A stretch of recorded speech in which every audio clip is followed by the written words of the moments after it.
वैभव लक्ष्मी व्रत की कथा। ओम श्री गणेशाय नमः। एक बड़ा शहर था। इस शहर में लाखों लोग रहते थे।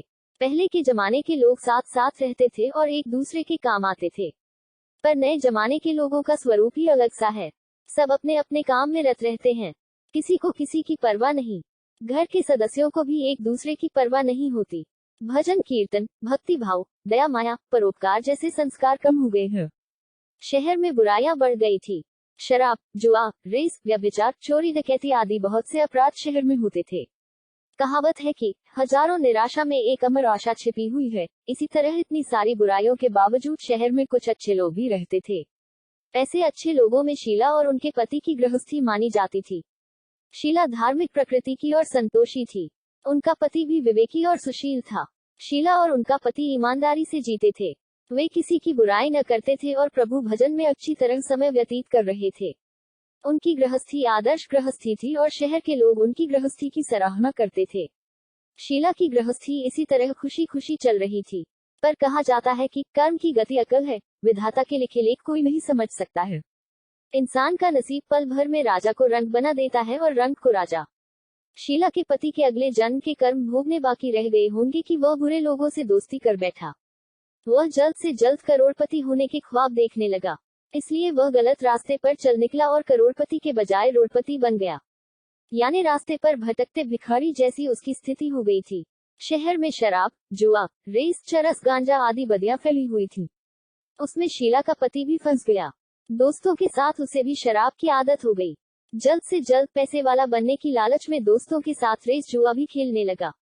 इस तरह बचाई हुई धनराशि, पत्नी के गहने, सब कुछ रेस जुए में गंवा दिया था। समय के परिवर्तन के साथ घर में दरिद्रता और भूखमरी फैल गई।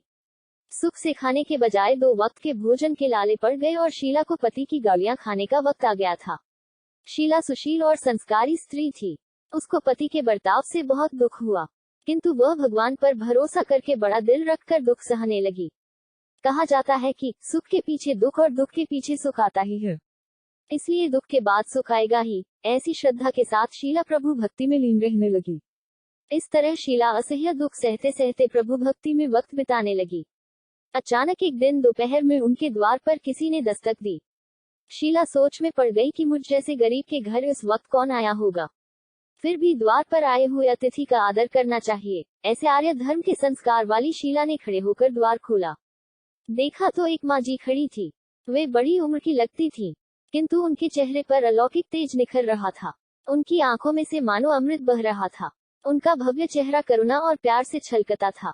उनको देखते ही शीला के मन में अपार शांति छा गई। वैसे शीला इस माँ जी को पहचानती न थी, फिर भी उनको देखकर शीला के रोम रोम में आनंद छा गया। शीला माँ जी को आदर के साथ घर में ले आई। घर में बिठाने के लिए कुछ भी नहीं था, अतः शीला ने सिकुचा कर एक फटी हुई चादर पर उनको बिठाया। माँ जी ने कहा, क्यों शीला, मुझे पहचाना नहीं? शीला ने सिकुचा कर कहा, माँ, आपको देखते ही बहुत खुशी हो रही है, बहुत शांति हो रही है। ऐसा लगता है कि मैं बहुत दिनों से जिसे ढूंढ रही थी वे आप ही हैं, पर मैं आपको पहचान नहीं सकती।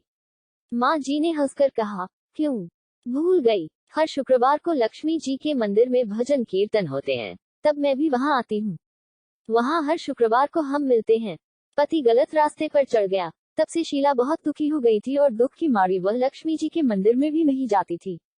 बाहर के लोगों के साथ नजर मिलाते भी उसे शर्म लगती थी। उसने याददाश्त पर जोर दिया पर वह माँ जी याद नहीं आ रही थी। तभी माँ जी ने कहा, तू लक्ष्मी जी के मंदिर में कितने मधुर भजन गाती थी, अभी अभी तू दिखाई नहीं देती थी, इसलिए मुझे हुआ कि तू क्यों नहीं आती है।